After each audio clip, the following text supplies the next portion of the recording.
Sudah banyak penghargaan dan prestasi yang kita torehkan untuk mengharumkan bangsa Indonesia. Salah satu usaha kita untuk mengharumkan nama bangsa Indonesia di dunia internasional adalah dari pertunjukan sebuah alat musik tradisional khas Jawa Barat, yaitu angklung. Begitu banyak organisasi atau pecinta angklung yang berhasil membawa alat musik tradisional angklung ini ke seluruh penjuru Indonesia maupun dunia internasional. Salah satunya adalah Saung Angklung Ujo. Time to sing it together with all the junior from Saung Angklung Ujo. 3, 4. Islamic language.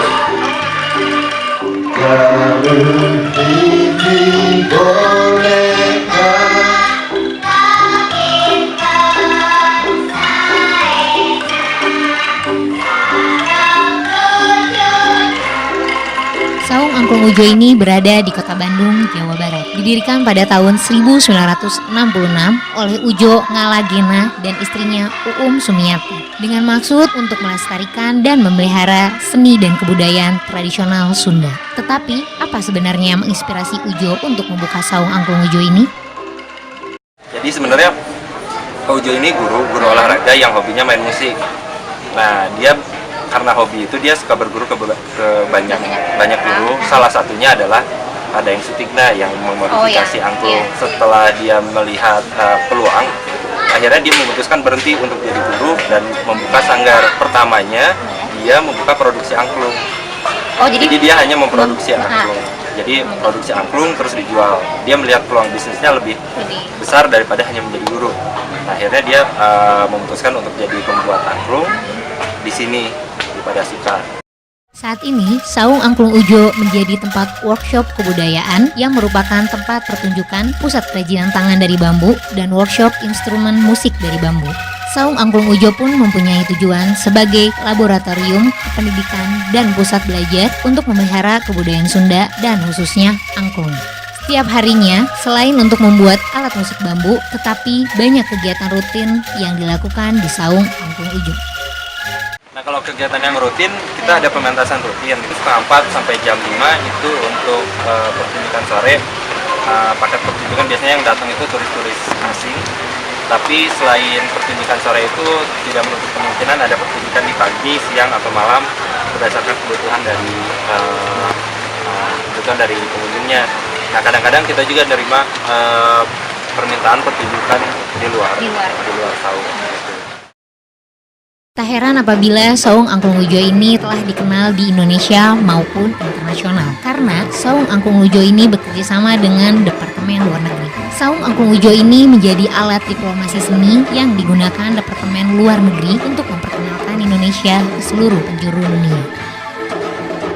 Awalnya sih kita disebutnya diplomasi budaya ya.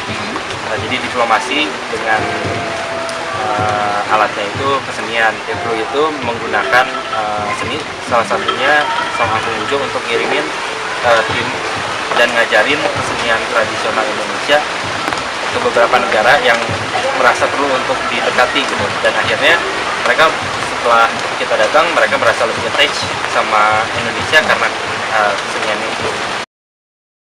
Sudah banyak usaha yang telah ditorehkan oleh Saung Angklung Ujo untuk melestarikan kesenian Sunda khususnya angklung. Pada bulan Agustus tahun 2000 di Sasana Budaya Ganesha Institut Teknologi Bandung, Saung Angklung Ujo telah mengadakan konser kolaborasi dengan penyanyi cilik yang dijuluki Shirley Temple-nya Indonesia, yaitu Sherina. Tentunya seiring dengan bertambahnya waktu, saat ini sudah banyak prestasi dan penghargaan yang diperoleh oleh Saung Angklung Ujo.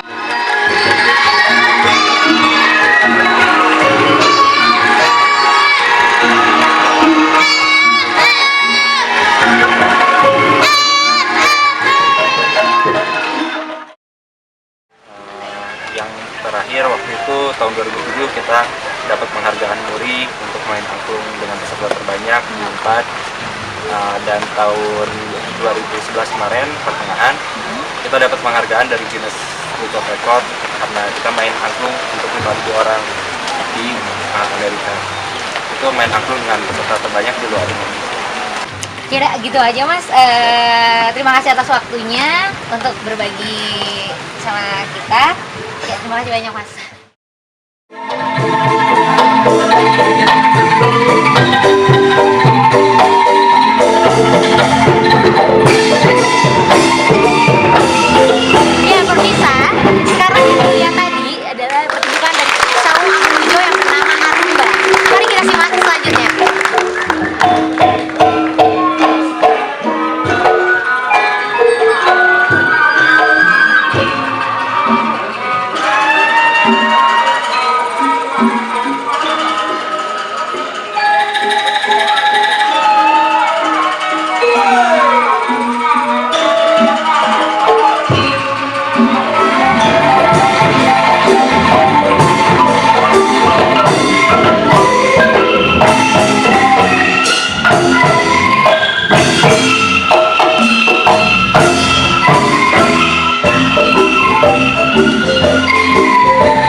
ever heard about what is angklung?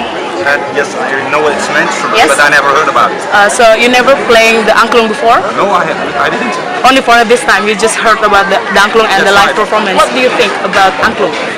I cannot tell. I think it sounds okay. Okay, because I it sounds okay. I think I just heard 5 minutes ago for the first time.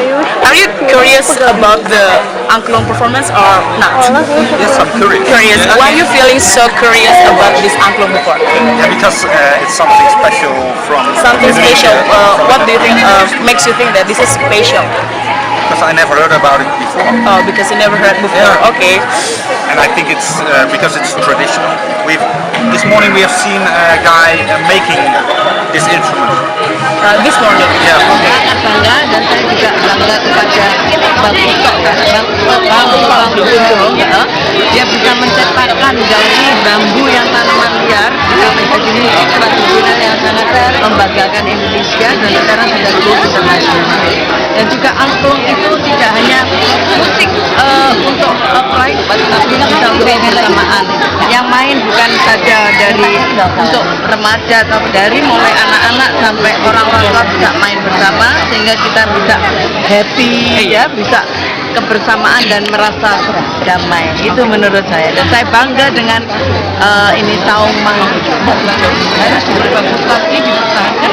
Kalau bisa tiket-tiketnya harus dipermahal lagi untuk maintenance-nya supaya ya itu yang penting maintenance. Kalau bisa itu dipertahankan. Rasanya saya bangga Indonesia mempunyai Saung Ujo ini di mana membudidayakan angklung. Harapan saya di tahun-tahun yang akan datang itu tambah maju, lebih berkembang, lebih mempunyai kreasi-kreasi yang lebih bagus dari lagi. Tak hanya Saung Angklung Ujo yang berhasil membawa nama baik Indonesia, tetapi ada pula organisasi kecil yang dibuat oleh pihak sekolah SMA Negeri 3 Bandung, yaitu Keluarga Paduan Angklung 3 atau biasa disebut KPA 3. KPA 3 sudah ada sejak tahun 1980. Saat ini anggota KPA 3 terdiri dari para siswa dan siswi SMA 3 Bandung. Pelatihan angklung KPA 3 biasanya dilakukan untuk sebuah undangan acara ataupun acara rutin yang dibuat KPA 3 itu sendiri. Halo gimana? Halo Teteh. Untuk kegiatannya kan ada latihan biasa. Nah latihan itu biasanya untuk ada penampilan. Penampilan itu baik ada untuk di acara sekolah maupun acara di luar sekolah. Biasanya sudah ada undangan untuk tampil di acara apa. Terus ada juga konser orkestrasi angklung. Sejak tahun 2008, KPA 3 mengadakan konser tunggal dan setiap tahunnya selalu diadakan.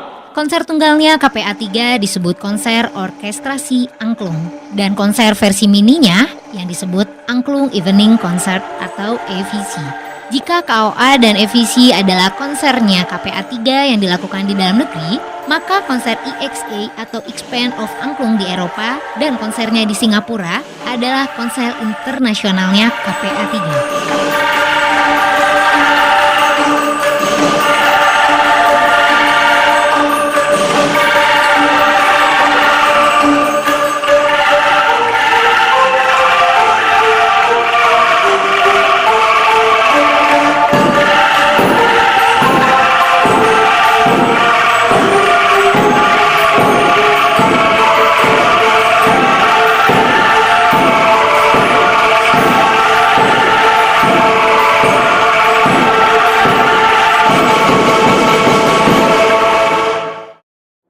Alhamdulillah di tahun 2009 kemarin kami sudah melaksanakan konser orkestrasi Angklung 7 yang di Bandung di Eldorado. Lalu di bulan ada memenangkan juga juara 1 Festival Paduan Angklung ITB. Lalu kemudian di tahun 2010 ada konser orkestrasi Angklung 8 yang dilaksanakan di Aula Sinfonia Jakarta dan juga berhasil melaksanakan Expand the Sound of Angklung 2010 atau ESA 2010 ke 3 negara yaitu Slovenia, Spanyol, dan Wina, Austria. Dan alhamdulillah di Wina, Austria memenangkan winner of the Special Award of Summa Cum Laude International Festival. Kemudian di tahun 2011, alhamdulillah kemarin kami sudah melaksanakan Angklung Evening Concert yang ketiga dan konser orkestrasi Angklung yang ke-9 di Singapura. Konser-konser dan prestasi yang telah KPA 3 raih hingga saat ini adalah bukti mereka untuk selalu melestarikan budaya Sunda ini. Dengan menggunakan alat tradisional bambu seperti angklung ini, mereka telah berhasil di dalam maupun luar negeri untuk membuktikan bahwa kebudayaan dan kesenian Indonesia tidak sekuno dan monoton untuk ditampilkan. KPA 3 sendiri pun memiliki harapan untuk kebudayaan dan kesenian Indonesia, khususnya dari Sunda.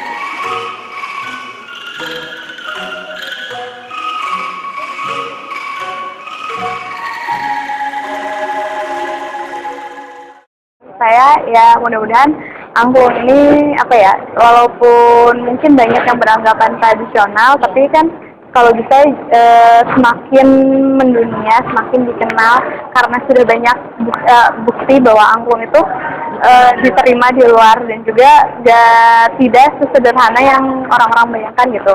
Gak cuma musik tradisional aja, tapi pop atau klasik kita juga bisa. Iya, jadi angklung itu sejajar lah dengan alat musik lainnya. Terima kasih ya, sekali lagi. Terima kasih banyak. Nama saya Rahma dari kelas 11. Saya Afina dari kelas 11. Kalau ditanya tentang KPA 3, ya pasti bangga banget ada KPA 3 di sekolah. Soalnya kan prestasinya juga pasti udah membanggakan gitu. Udah sampai ke luar negeri berapa kali dan dia bangga banget kan kalau misalnya punya KPA di tempat dia. Ya, semoga kan bisa mengharumkan nama sekolah, juga mengharumkan nama harapannya yang bisa diselesaikan ini bisa lebih membuat bangga dan Indonesia. Kebudayaan dan kesenian Indonesia tak kalah kehebatannya dengan kebudayaan Barat saat ini. Terbukti hanya dengan alat tradisional bambu seperti angklung dapat mendunia dan diterima oleh semua kalangan, bukan hanya di Jawa Barat dan di Indonesia, tetapi di seluruh negara. Kita patut bangga atas kerja keras mereka yang selama ini bersusah payah untuk memperkenalkan kebudayaan dan kesenian Indonesia ke seluruh dunia. Kita pun sebagai warga Indonesia dimanapun berada untuk selalu melestarikan kebudayaan dan kesenian Indonesia. Jangan terulang lagi kejadian di mana kebudayaan dan kesenian kita ini diklaim oleh negara tetangga. Sekarang atau 50 tahun lagi, angklung akan tetap menjadi kebudayaan dan kebanggaan bangsa Indonesia, khususnya masyarakat Jawa Barat.